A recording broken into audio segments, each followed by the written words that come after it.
What's up, guys? Rick from DFS On Demand here with a preview for the Fort Worth Invitational, formerly known as the Dean and DeLuca Invitational, formerly known as the Crown Plaza whatever, being played at Colonial Country Club, which we know it's been a staple on the PGA Tour. We'll talk quite a bit about the course this week, but I'm not here to give a half-ass effort, so let's jump into the cheat sheet for this week, and I've got a few updates. So if you're new, this is a cheat sheet that I make each week. It's available on dfsondemand.com, and I added a few extra columns over here on the right-hand side under tournament history. I added in the average finishing position at this tournament, average DraftKings points at this tournament, and the number of starts for each player. These stats go back to 2008. So if you're fact-checking me, which I always encourage that you do, 2008 is how far I'm going back here. So let's talk a little bit about Colonial. It is a non-driver course. It is short. It's a par 70, a lot of par 4s, a lot of dog legs. So driving distance, not really a benefit this week because you can't just drive it through the dog legs, although we saw Jon Rahm try to do that last year. But basically, you're going to have to put it in the correct spot of the fairway, strokes gained off the tee, and you're going to have to be a really good second shot player to find success this week. So let's see if we can find some of those players. Jordan Spieth headlines this field again, 11,700, 9-1 to win.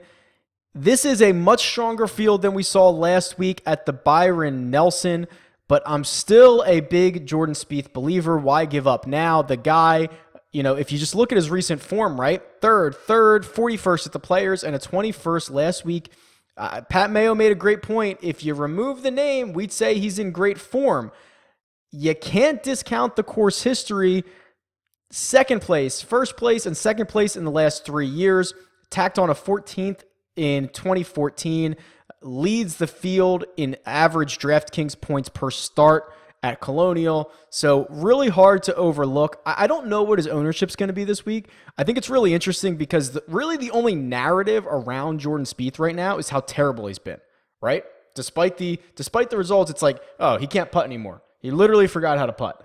I don't think that to be the case. I think he's in a little bit of a funk right now. He's back on bent grass greens this week at a course that I'm sure he's got a ton of great vibes at with these finishes. He's still in Texas. I'm firing him up because I will have him, and I will have plenty of him when he wins again, and it's not going to be long. All right, so after that, where do we go? Jon Rahm has only played here once. It was last year. It was a second place. He plays this course to his own strengths. He's going to hit driver, okay? A lot of guys are going to back off and lay it into the fairway. Rahm is probably just going to play to his strengths and bang it out there and see what happens. I think he's a fine play, but the guy here in the middle of the next tier here, so I'll just jump down. You have Fowler and Webb Simpson. Both, I assume, are going to be pretty popular. Fowler's a pretty public name in general. But then you also get Webb Simpson, who, you know, is coming off the Players win. You know, he's 18-1, a fifth place. What is RBC? What did that stand for? The RBC Heritage. I don't know why I was blanking on that. Sometimes I change the abbreviations and confuse myself. But Webb Simpson obviously coming in excellent form, right? Racking up the top 5s, racking up the top 20s. Excellent success here in the past. So I think he's going to be very popular, which leaves both Rose and Ricky Fowler probably in that sandwich pricing where they're going to be a little bit under-owned. And let me just go back. I want to show you the tour stats here and just show you and remind you how good Justin Rose is. So this goes back to, it's 365 days. So it's 1 year on the PGA Tour. And yes, I understand Justin Rose has only played 10 events in that frame, but he's averaging 86 DraftKings points. It's the best in the field. It's actually second best, barely. You know, he's like a 10th of a point behind Dustin Johnson in out of anybody on tour. So leads the field, but second of anyone on tour. Just what I'm trying to illustrate is just really how good he is and how great his success has been when it comes to DraftKings scoring. And this feels like a week where he's probably going to be pretty under-owned, right? And he comes in relatively good form, a fifth, a third, couple of top 25s, like played well at the Masters. Yeah, Justin Rose probably going to find his way into a lot of my lineups because I think I can get him on a low ownership. All right, couple other interesting names here that I think are going to be chalky. So this 9,600 to 9,300, these three guys I think are going to be in a lot of lineups, right? So you get Matt Kuchar, who we tend to play on these courses where he's not a bomber, or you don't need to hit it very far, right? Kuchar, that plays into his strengths a bit. And he's shown it with a 12th and a 6th in the last two starts here. Then you get Jimmy Walker, who's incredibly hot, still in Texas, so you have that narrative. And then you have Aaron Wise, who, won last week, had a second place at the Wells Fargo Championship, hasn't teed it up here, but there's a lot more name recognition for Aaron Wise this week, which is going to leave these other guys, which is what I was getting at, Adam Scott, Brooks Koepka, Patrick Cantlay, probably a bit under-owned because I don't know how many lineups you can get, both of these guys in or two guys from the 9,000 range. I guess it's possible, and we'll see. But Brooks Koepka, very small sample size, but passing the eye test for me, 42nd at the Wells Fargo, 11th at the Players Championship. I think he's going to kind of be like a Jon Rahm this week where he just goes out and hits driver every hole, and we'll see what happens. I like Koepka, especially as a pivot from some of these other guys. All right, where else we at? Schwartzel withdrew, so don't be fooled by that one. I'll try to remove him from this cheat sheet. He withdrew. Bryson D Shambo, great form coming in, and you're looking for some elite categories. You're going to get D Shambo for strokes gained approach, which we'll talk more about later.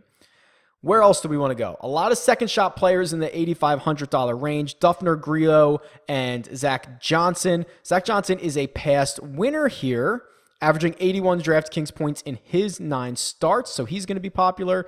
Duffner is probably the pivot there because I assume you get a lot of guys on D Shambo, you get a lot of guys on Zack Johnson. Duffner known as a second shot player, but I feel like he's kind of been off the grid a little bit as far as DFS goes, so you get a really good pivot there. So it's a deep field, and there's a lot of great options. Where do we go after this? Chesson Hadley has a strokes gained approach that pops off the screen, but I do want to point out Steve Stricker, which is rare. I can't believe those words are coming out of my mouth. I want to point out Steve Stricker. So this is probably the only course and tournament we can play Steve Stricker all year. He's $7,900. Now, he did play at the Players Championship and finished 23rd. He did play back at the, I always confuse this, that's the Valspar, a 12th place. So two of his last 3 starts on the PGA Tour have been very, very successful. 7th place finish last year, 47th and 27th the 2 years prior. This is perfect for him, right? This is a second shot course where you do not have to be long. He can just lay it out there in the fairway and fire at darts. And he's been awesome on the Senior Tour. So, wrong tab. Here's his results on the Senior Tour. 5 starts, including last week where he had a T2. He's followed that up with a T5, first, and a T2. 5 starts on the Senior Tour, no worse than a tie for 5th, including 2 seconds and 2 wins. Yeah, I understand it's the Champions Tour. I get it. The competition is not the same, but this guy is at the top of leaderboards, and this is like the absolute perfect fit for him. So yeah, he's going to be getting a lot of my shares. All right, where else? Kevin Na, strokes gained approach, and now he's back. He's $7,800. That price is still incorrect. Or I'm sorry, I was looking at strokes gained around the green. I'd still play Kevin Na, but I wouldn't be too excited about it. Scott Piercy, near the top of the leaderboard for a lot of last week, ended up finishing 32nd, but another, again, second shot player who we're probably just going to have to invest in a bunch of them. There was something about Danny Lee that I saw. I saw a really interesting stat about Danny Lee. Shoot. Sorry, guys. I can't remember what it was. Maybe it was just related to his really good course history, because you can see he's just piling up top 10s, top 25s here. Average finish is a top 25. He had a 7th at the Players. Maybe it was just some converging trend, but I thought I read a stat about Danny Lee that had me interested. Where else are we going to go?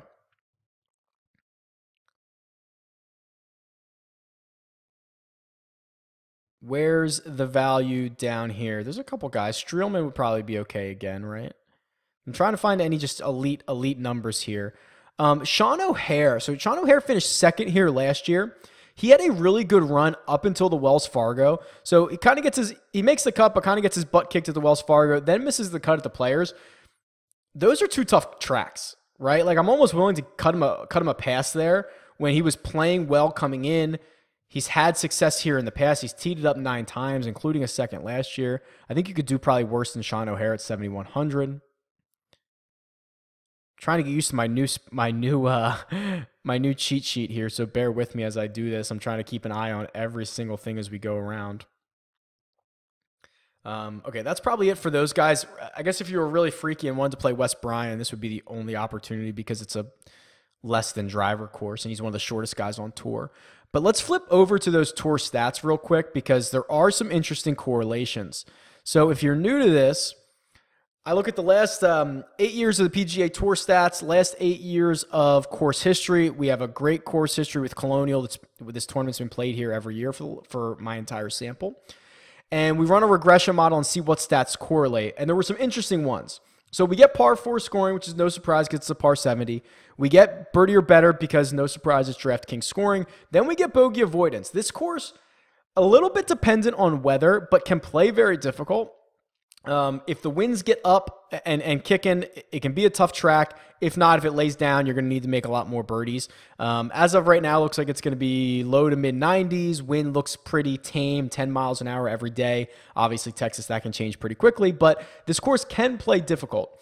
And then you get the strokes gained approach stat, which we thought, but you get a proximity stat. And someone, correct me if I'm wrong, I think this is the first time we've had a proximity stat pop up in our model this year, which is noteworthy. Now, with that being said, in general, I'm not a fan of these stats because it doesn't always take into account like how often a player hits a shot from there, right? Like Dustin Johnson is going to hit shots from closer in, from 150 yards in, more often than Wesley Bryan is, just because of how far they hit the ball. So I don't really love proximity stats in general, but this week where you can't really overpower it, a lot of the shots are coming from the same areas. A lot of the second shots are coming from similar areas for all players of all lengths. I'm willing to use it this week. And the fact that it shows up on the correlation kind of hammers that point home. So what are we looking at here? Let's go through these. So par 4 scoring, it is a par 70. This is going to be very important. You get all the studs, right? So you get all the 10K guys, Ches Reavie, Kevin Streelman, and Scott Piercy. So Piercy, who's going to pop up on a few of these, I believe. Yeah, so Piercy's probably going to be a guy who makes a lot of our lineups. We'll get there in a second. Birdie or better, you'll probably get a lot of the elite guys as well. But now here you get a couple of other interesting ones. So D Shambo. And then D Shambo also pops up on strokes gained approach. He's pretty good there. And then Hadley again. So Hadley, birdie or better, and strokes gained approach. Very good at both of those. JJ Spawn, nice option as well. Played well last week. I think he, finished second last week? Who else do we have here? Zack Johnson is actually, top 15, and we're going to see him later as well. Bogey avoidance. Smiley Kaufman is having a rough year. Oh, boy. Kevin Streelman again. Ches Reavie again. Maybe these guys are popping up for a reason, right? Maybe they fit the course. It certainly seems like they do. Here's Justin Rose, Jordan Spieth. You have all the studs like we normally would. Anybody else interesting? Griot, Zack Johnson. I mean, it's almost like the players you'd expect to pop off here are, right? There's not too many surprises, but I like that it's... This was interesting, right? Let me go back to that. Again, this is a inherently flawed stat because I don't even know how many times Jon Rahm has hit from 125 to 150 this year, but he's dead last in the field in proximity. Listen, I don't know. I'm just telling you the stats here. Okay, now here you get all these second shot players. Here you get guys who can throw darts. Piercy, Johnson, Charlie Hoffman, 7,900. That could be interesting.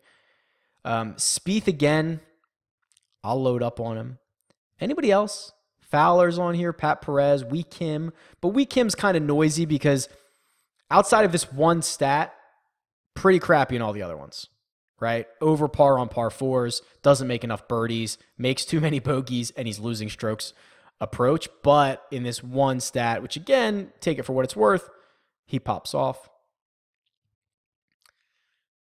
Adam Scott's going to start to show up a little bit more on the proximity, and then you're going to hit it again on strokes gained approach here.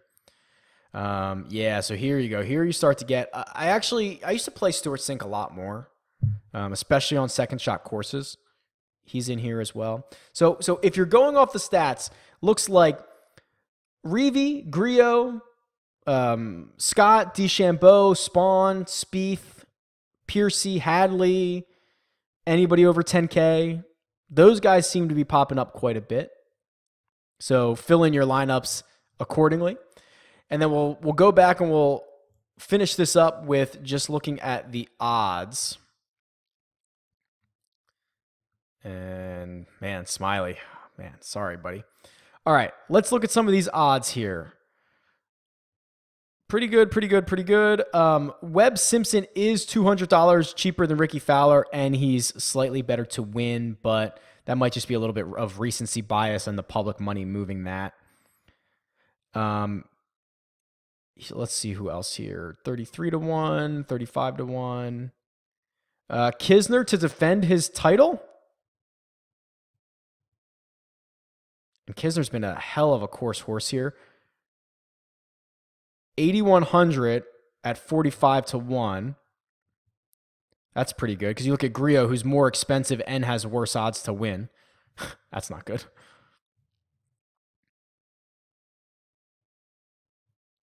I can see some guys that jump off as kind of bad plays, right? Like Louis overpriced according to this. Ollie's overpriced according to this.